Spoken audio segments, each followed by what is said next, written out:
worry, Jack. Chucky's back. What up? It's your boy T-Bear here in Reaction. Today's Films Friday. Now it's time for the meat and potato of Films Friday. That is the dead meat kill counts. And we're on week of the recounts for the Chucky Child's Play Chucky series. And we're running down to the last one of the second and last of the Chucky recount kill counts as well too. And this is another one I did previously a kill count for, but doing a recount for y'all, and that is none other than Curse of Chucky, which came out in 2013. Curse of Chucky would introduce us to one of the notable character that's through the later Chucky series as well as the series as well too. I'm trying to get the name like everything. And that is none other than Nika. We get an introduction of Nika Pierce. So anyway, without further ado, let's check out The Curse of Chucky. Let's get it.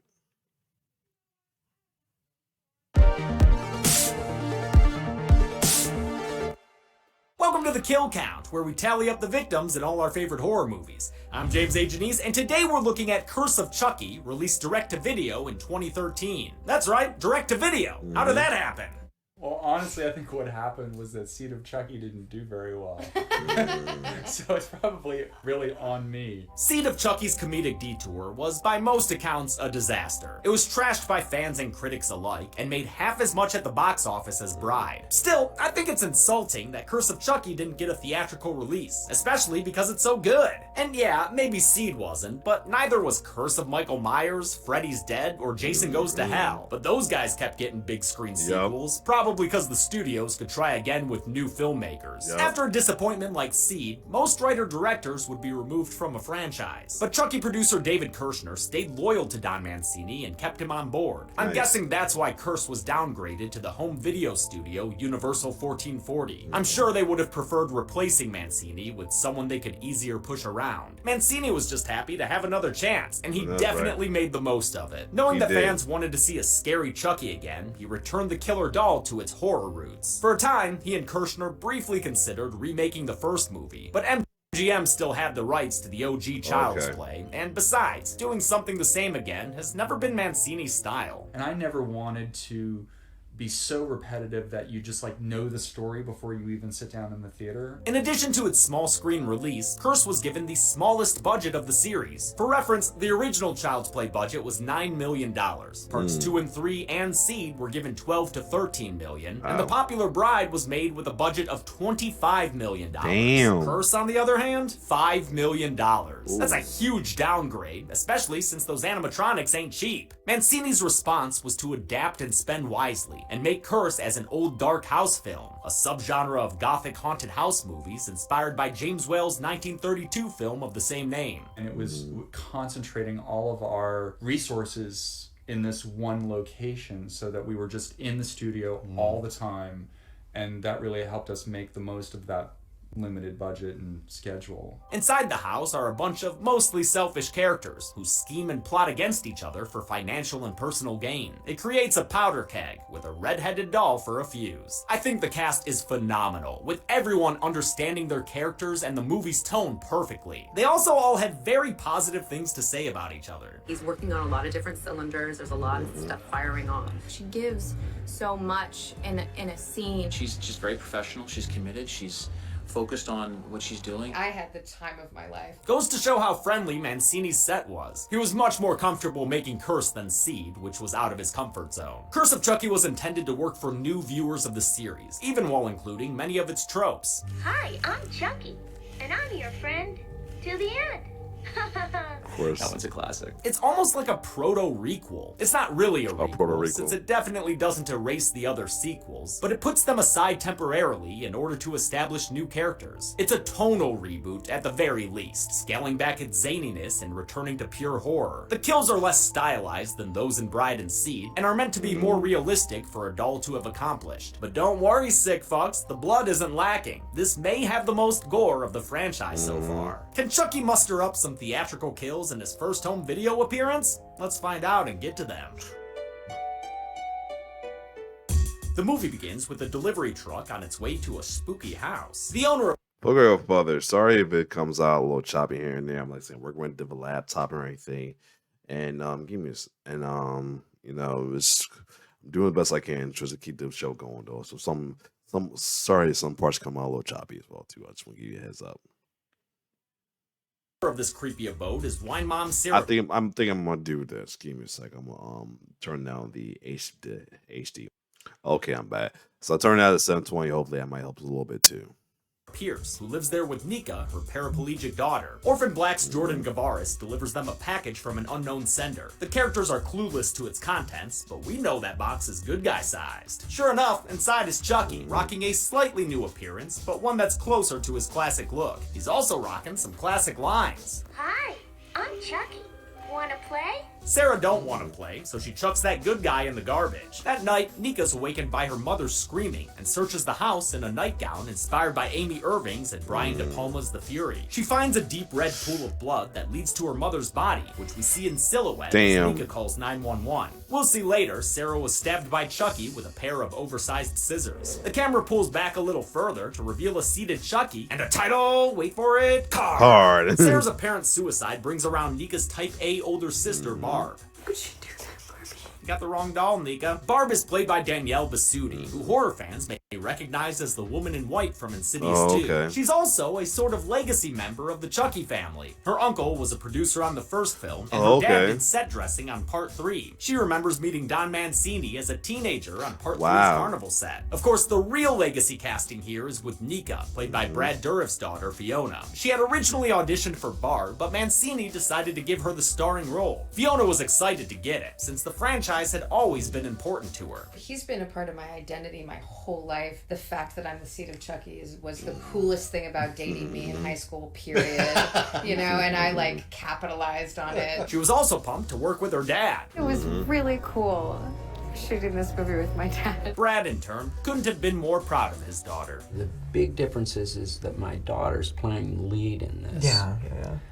And which makes I gotta say that she's been killing it from here to Cola Chucky to the whole Chucky series, and the season series has been pretty good from season 1 and season 2. I just waited in the end of season 2, by the way. Sheesh. Whew. The last finale, that season 2 finale. Jesus Christ. That's what I say about that. probably quadruply exciting for me. I think Nika Pierce is just as good an addition as Tiffany Valentine. Fiona Dourif is great in the role, giving the character an intelligence and strength that makes it easy to root for her. I've only met Ms. Dourif once, but from my brief interaction with her, she seemed genuine and down to earth. All the behind-the-scenes stuff I watched only confirmed that impression. Barb has brought along her husband Ian and daughter Alice, our cute kid stand-in for the movie. She's also brought along their live-in nanny Jill and their priest Father Frank, much to the chagrin of the atheistic Nika. The church's official response to a situation like this is not to judge, but to pity. My mother and I have had quite enough pity, thank you. Father Frank is played by A. Martinez, not sure which one. Barb wants to sell the house and put Nika in an assisted care facility, but Nika rightly surmises that Barb's just trying to get some cash money. To be fair, Nika, she's dealing with a lot. We're gonna have to send Alice to public school. Alice could use some extra schooling, since her response to getting jump scared by Chucky in the bathroom is to cuddle him close like a germy little teddy bear. She brings him downstairs to show off to her family, a difficult task for first-time actress Summer Howell, since the doll weighed nearly 50 pounds. Despite Barb's protests, Nika tells Alice she can keep the toy, which gets Chucky dreaming about requiems. Fed up with being babied by her sister, Nika insists on making dinner for everyone. Alice volunteers as sous chef. Chucky hangs around for moral support. Nika attacks some killer tomatoes for a pot of home-style chili, but this ain't no Pixar film, and a clandestine Chucky decides to turn one of these bowls into some anti-ratatouille. The chili cone carnage is slotted into this Russian roulette wheel of a dinner table. It's one of my favorite shots. The camera spins around, turning the table into a revolver with the 6 dinner plates as chambers. Who's gonna bite the bullet though? The spinning has us all confused. Is it oafish husband Ian? Oh my god. What? This is amazing. Is it cutesy child Alice? It tastes funny. Is it the random priest that's here, Father? Oh yeah, it's definitely that guy. The perturbed priest wipes sweat from his brow, but excuses himself before anything fun can happen. Chucky's real peeved about missing the show. But hold on, Chuck, because now we're at a car crash that's apparently killed 2 people, unnamed passengers of another car. The cause of the accident is Father Frank, whose head-on collision has been chalked up to drunk driving. Officer Stanton here don't buy that though. I know him. I'm in his parish. He doesn't drink anymore. You sure about that?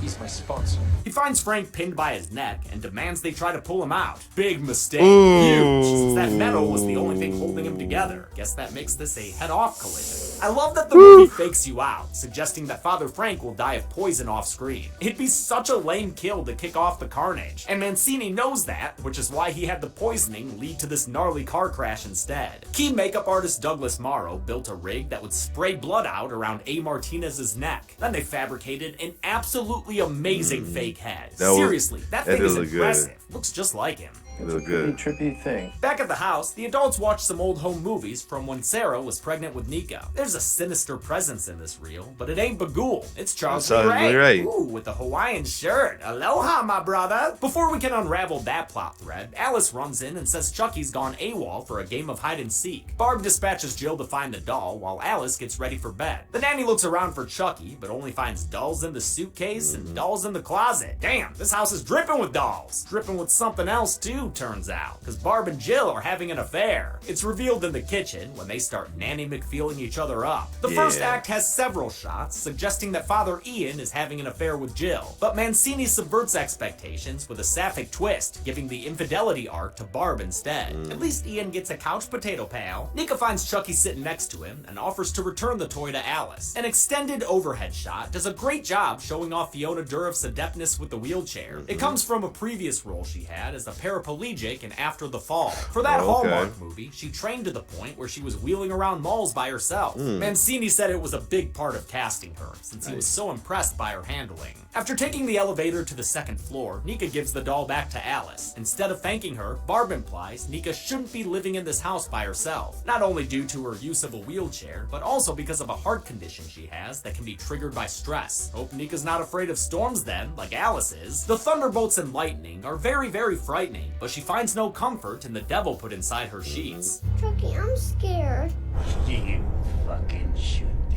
Just like in the original Child's Play, the first time we hear Brad Dourif voicing Chucky is literally halfway through the film. He recorded all his lines a couple of months before production began, and before his daughter was ever cast. Your family was always my favorite. Oh, shit. Now, you are the last one standing, so to speak. That dialogue was then programmed into the Chucky animatronic by returning puppeteer Tony Gardner. We actually pre-record all the animatronic movement in the face from the nose down. When that was done, the puppet heads used servo motors designed by Peter Shabako. Other times, though, they'd move Chucky's mouth like a simple hand puppet. Nika calls the delivery company and finds out the doll was sent from an evidence depository, but the storm knocks out the phone signal before she can probe any further. Sorry, Nika, but with a haunted mansion like this, you're just asking for a thunderstorm. The Pierce's creepy Victorian mansion is the centerpiece to Curse of Chucky. It's creepy in a cool way. The floor is not always pretty looking. While the exterior was a bed and breakfast in Winnipeg, you idiot, the interiors were all a giant set built on a soundstage in the same province. Production designer Craig Sandels built the dark, oppressive space to reflect the negative energy put out by most of the characters. It's a great horror set, and everyone working together on it helped the production's positive vibes. It was just so much fun shooting on that set. When the power returns, Nika investigates more with an internet search. She gets a rundown of the previous film's events and sees a face familiar to us, Andy Barclay's. Upstairs, Jill strips down for a naughty video call with Barb. These two about to have the lowest pink cybersex session of all time. Pretty messed up how cavalier they are about it though. Barb, your husband's literally right next to you in bed, and your daughter's sleeping 10 feet behind your boo. What the fuck? Jill misses a classic Chucky scare as he scurries behind her and pays the price when he uses some leaky rainwater to cake her bucket. The puddle spills over and electrocutes her thanks to a very poorly placed floor outlet. This kill was inspired by a similar death in 1987's The Believers, although Jill's is a little more eye-popping. The shocking death knocks out the house's power. Barb gets out of bed to check on Alice, but Ian suspects she has ulterior motives. She might need me. Who exactly might need you? This crummy situation is what you get for cheating in bed, Barb. She tries to feign innocence, but Ian reveals he hit a nanny cam in Chucky earlier. He intends on checking the footage for infidelity, I guess after he catches some more Z's. Good job, Ian. You're finally becoming a character. Jill's kill also glitches out Nika's computer, but not before she pulls up a photo of a Fabio-looking Charles Lee Ray. She connects the face to their home videos and realizes that something's up with the creepy doll. Barb's found the doll near the stairs to the attic and misinterprets Nika's warning as a conversation about Ian's nanny cam. Angry that her sister didn't tell her about the spy cam, she heads towards the attic to look for Alice. With the elevator out and her sister in danger, Nika resorts to dragging herself upstairs. Hell yeah, Nika, work them tries! Barb doesn't find Alice, but she does find Chucky with a knife stuffed in his overalls. She also notices some schmutz on his face. Here, let me get that for you, honey. The plastic peels away to reveal oozy Frankenstein stitches. Chucky's been wearing a doll disguise, which is why he looks weird and different. He was covering up the scars from Bride and Seed, though they're made less prominent in this movie. I'm not sure why his cover-up all of a sudden wasn't blended very well, but at least we're maintaining continuity here. With his cover blown, Chucky springs to life and holds Barb at knife point, shedding the rest of his face like this were Mission Impossible. He hits her with his favorite Harry Potter quote, "You have your mother's eyes." Although he alters it go. to an R-rated ending. And they were always too fucking close together.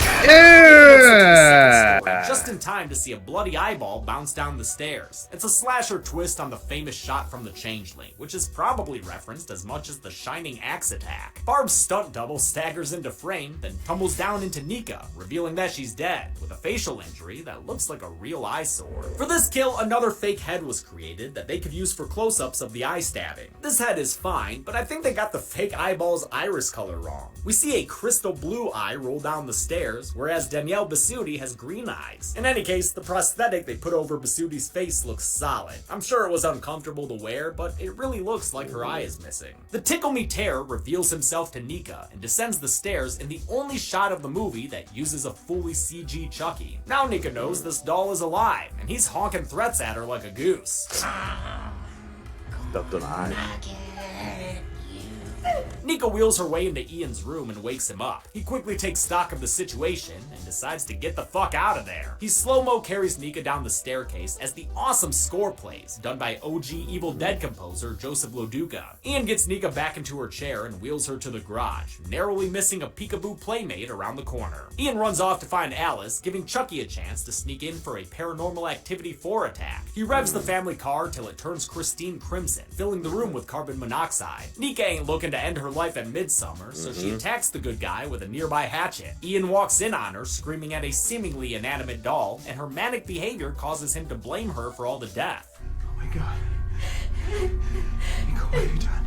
The stress of the night finally catches up to Nika, who begins having a heart attack due to her condition. She has some medication for this kind of scenario, but Ian doesn't help her. He instead allows her to pass out as Chucky watches in the background. She wakes up in a sticky situation, getting the Freddy Lounge treatment from Ian while he demands to know where his daughter is. He decides to review the nanny cam footage to look for Alice, and discovers what Chucky gets up to when the parents aren't looking. This is the best game of hide and seek ever. Just keep your fucking mouth shut. A loudly labeled live feed shows Chucky creeping up on the duo, but slow-ass motherfucking Ian takes too long to figure things out. Chucky uses Nika as a battering ram to knock him to the ground. As Nika watches, Chucky strolls up to the fallen Ian. He gives him a jaw-dropping death and prepares him to take over ruling Underland.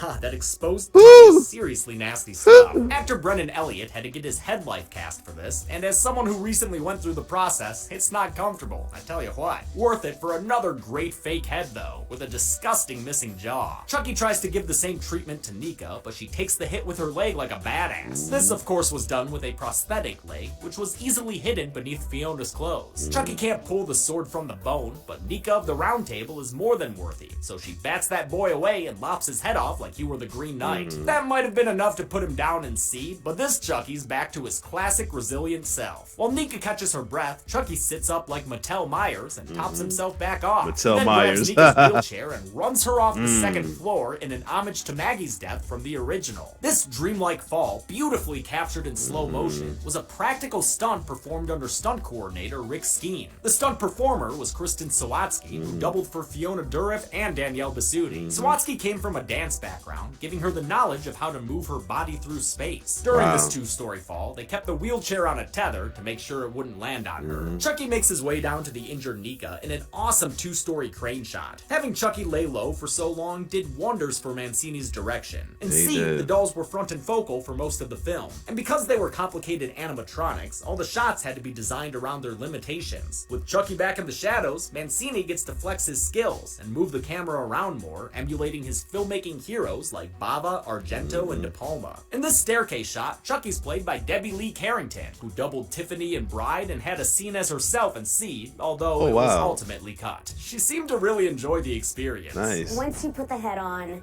and the overalls and you're given any weapon, whether it's the knife or the axe, it's fun. When Carrington stepped into Chucky's shoes, they had to be scaled up, as did the rest of his outfit, which took plenty of work on its own. Adalberta hand-knit every Chucky sweater they used, one at a time. To make one sweater for Chucky, it usually takes me about a week. As always, the effects team put in a ton of work to create the many Chucky dolls, which Gardner based on producer David Kirshner's original model from Child's Play. The latest advancements in technology allowed the puppeteers to work closer to the character, since they could be digitally removed from the footage later. But even after 25 years, the little bastard's still a diva. Chucky's gotta fly away. Chucky didn't hit his mark. Chucky's not finding his light. Chucky's blocking through. It's Chucky, and Chucky gets 14 takes. All the attention to detail really shows in Chucky's close-ups, as he explains how the Pierce family fits into Chucky lore. Didn't your mother ever mention me? I'm an old friend of the family. In a black and white flashback, Chucky recounts how he'd met Nika's family before she was born. Her mother Sarah was pregnant with her, and her father Daniel was still alive. This flashback was the first scene shot for the movie, and Universal flew Fiona out early so she'd be able to watch her dad work. Good on that. Charles Lee Ray became fixated on Sarah and drowned the Pierce family patriarch off screen. His kill was chalked up as a tragic accident. It's a little less off screen in a deleted scene, but we still meet Daniel Pierce in the final cut, so the kill still counts when we see his funeral. At the funeral, Tommy Wiseau I fucks the widow Pierce. I did not kill him. It's not true. It's bullshit. I did not. Ray kidnaps Sarah and He's stupid for that.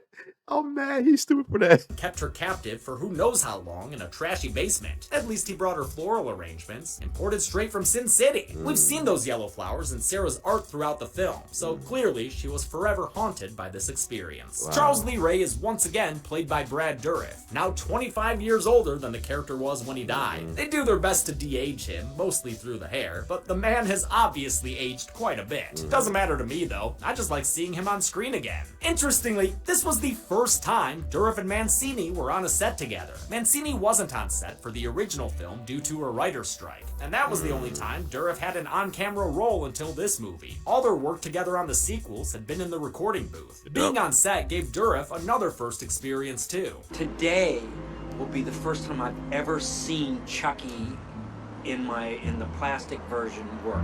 Wow. So which is and I'm he's back. floating on air. A couple of cops close in on Charles's location. He assumes they were tipped off by his tied-up captive somehow. Out of anger and vengeance, he goes Vincent Van Gogh off screen, stabbing Sarah's stomach, which apparently caused Nika's paralysis. Chucky says he's got a grudge against the Pierce family because that was the night of the police chase we saw at the beginning of the original Child's Play. Wait a second, then why was Eddie Caputo there as a getaway driver? Did Caputo pull over so Charles could make a pregnant poking pit stop? Doesn't make a ton of sense, and I honestly don't love this depiction of Charles Lee Ray as a creepy, obsessive kidnapper. Makes him seem less like a stone-cold killer and more like a pathetic incel. But hey, at least we get this stylized rendition of Chucky's rebirth as a killer doll. He blames Nika's family for his current state, so he's here to deal with them like all the others. The Barclays, The Kincaids, the Tillys. He is, of course, referencing Andy and Karen Barkley, Jaden Warren Kincaid, and Jennifer Tilly. When he says that Nika's the last one he's gotta kill, she brings up Andy Barkley. The internet told her he's still alive, so she uses that to tease Chuck.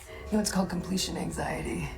It's very common in males. It stalls him enough for the power to come back on, so Nika makes a mad crawl for the elevator. She gets inside and endures some painful looking knife slashes, then wrestles the knife away by straight up grabbing the blade. Goddamn! But even after she makes it snow with a stab to Chucky's back, the doll just keeps going. He must have Energizer batteries. Officer Stanton pulls up to the house, having earlier found out it was Father Frank's last known location. He busts in to find a bunch of dead bodies and a bloody Nika in the elevator. Naturally, Nika is charged for the night's killing spree. Her crazy doll talk gets her sentenced to a mental hospital, making this a bittersweet goodbye for the surviving heroine. Leads to cult.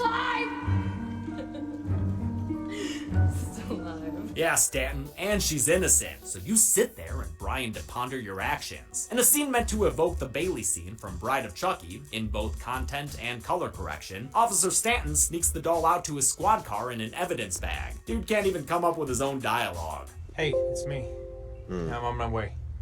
And don't forget my money.